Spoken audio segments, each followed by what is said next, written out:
Zaboravite sve što znate o zakonu privlačenja. Šta ako vam kažem da je sve što ste čuli o zakonu privlačenja pogrešno?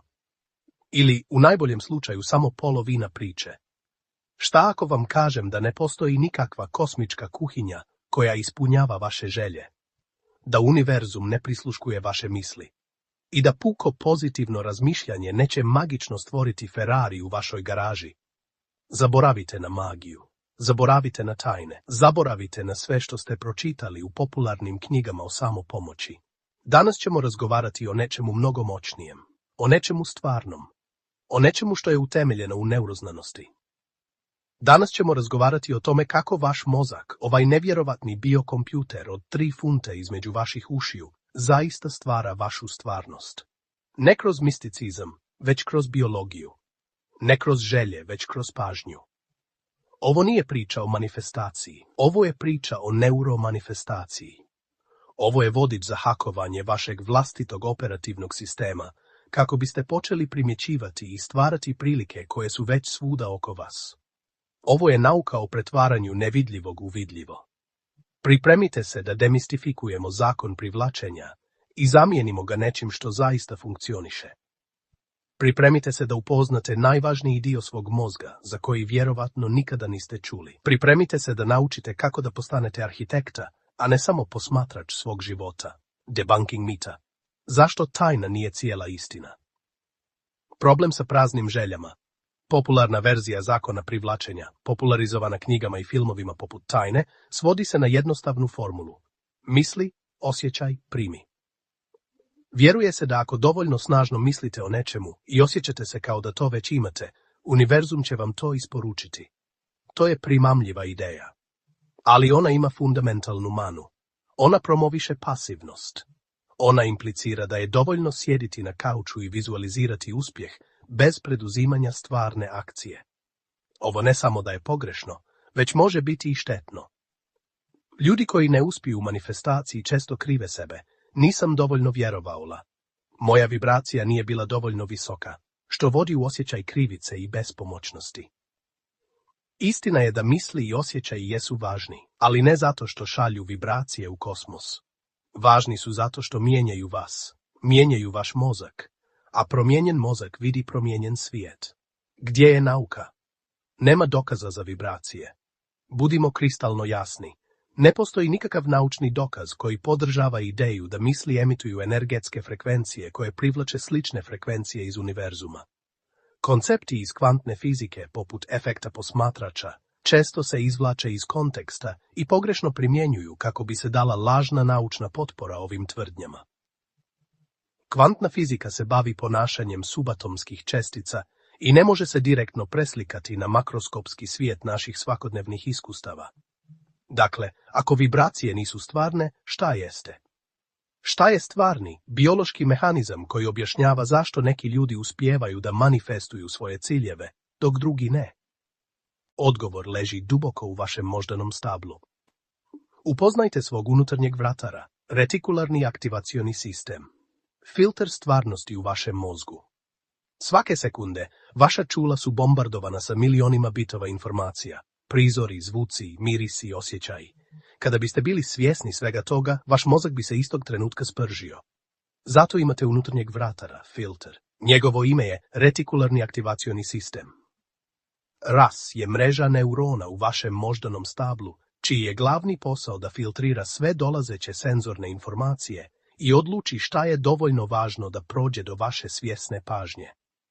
On je razlog zašto možete čuti svoje ime u bučnoj prostoriji, dok ignorišete sve druge razgovore. On je razlog zašto kada odlučite da kupite crveni automobil, odjednom počinjete da viđate crvene automobile svuda. Crveni automobili nisu se magično pojavili, uvijek su bili tu. Ali sada, zato što ste svom rasu dali novu instrukciju, crveni automobil je važan, on je počeo da ih propušta kroz filter i skreće vam pažnju na njih. Kako programirate svoj ras? Vaš ras ne razlikuje dobro od lošeg. On samo prati instrukcije. A te instrukcije mu dajete onim na što se fokusirate. Onim što smatrate važnim. Ako se stalno fokusirate na to kako nemate dovoljno novca, kako su svi protiv vas i kako je svijet nepravedno mjesto, šta mislite koje će instrukcije dobiti vaš ras? On će postati ekspert u pronalaženju dokaza koji potvrđuju ta uvjerenja. Primjećivat ćete svaki račun, svaku nepravdu, svaki negativan komentar. Postaćete majstor u pronalaženju problema.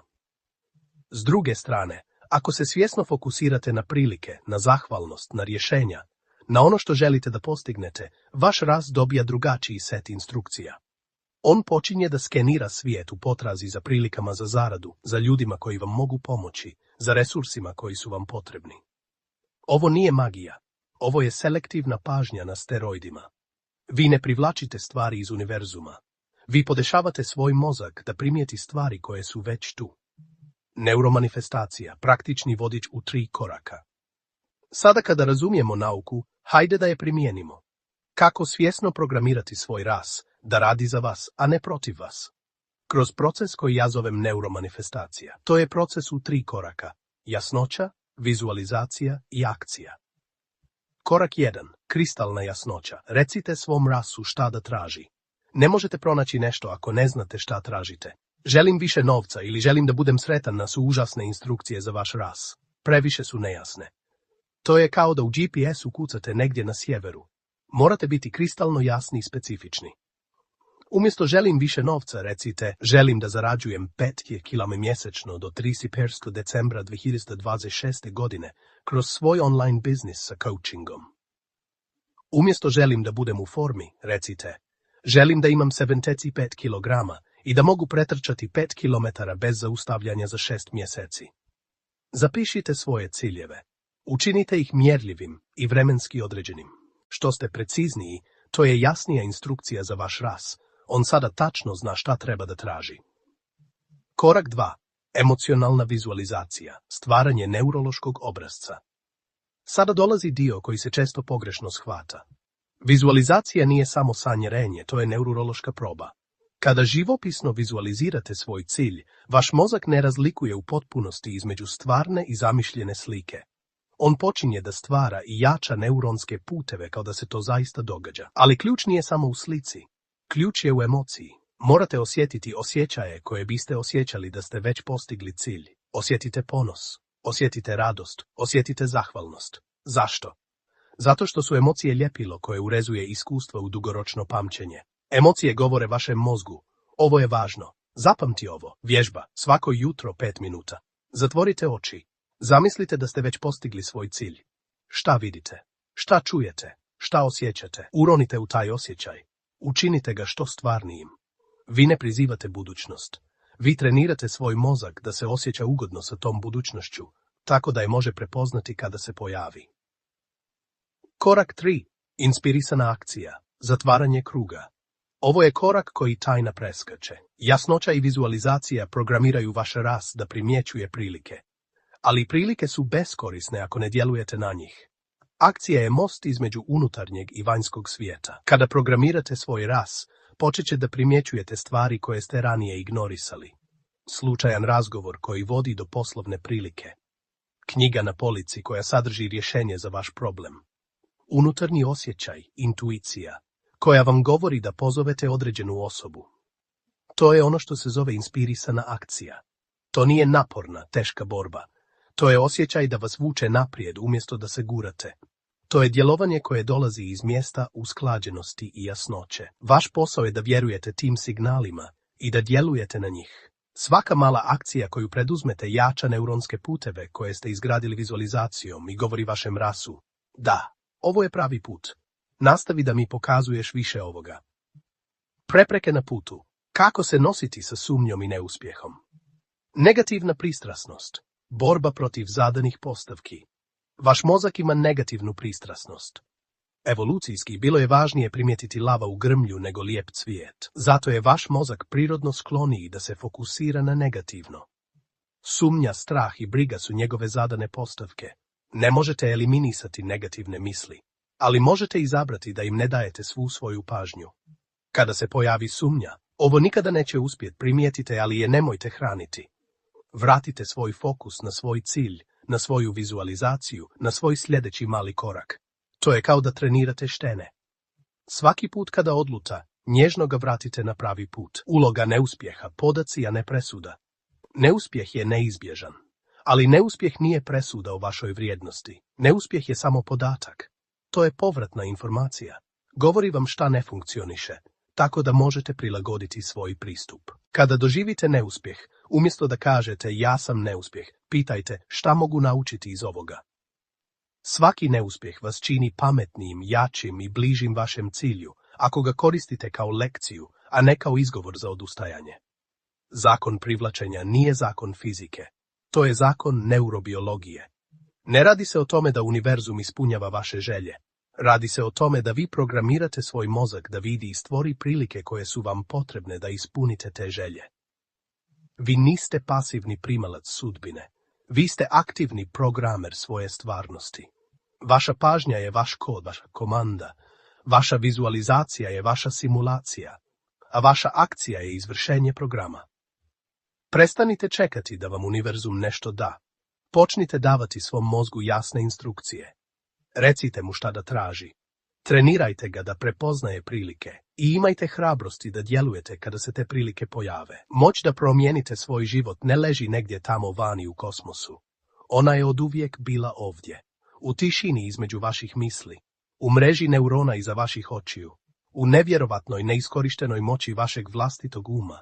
Ne privlačite ono što želite, privlačite ono što jeste, a vi ste ono na šta se fokusirate. Krajnji cilj nije samo manifestovanje stvari, automobila, kuća ili novca. To su samo nusprodukti. Krajnji cilj je da postanete osoba koja je sposobna da stvori te stvari.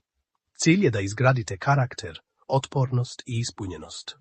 Fokus na procesu, ne na nagradi.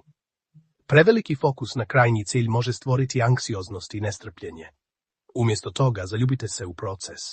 Zaljubite se u svakodnevne navike, u male pobjede, u učenje i rast. Kada uživate u putovanju, odredište postaje neizbježno. Sreća se ne nalazi u postizanju cilja, već u svjesnom kretanju prema njemu. Usklađivanje sa vrijednostima.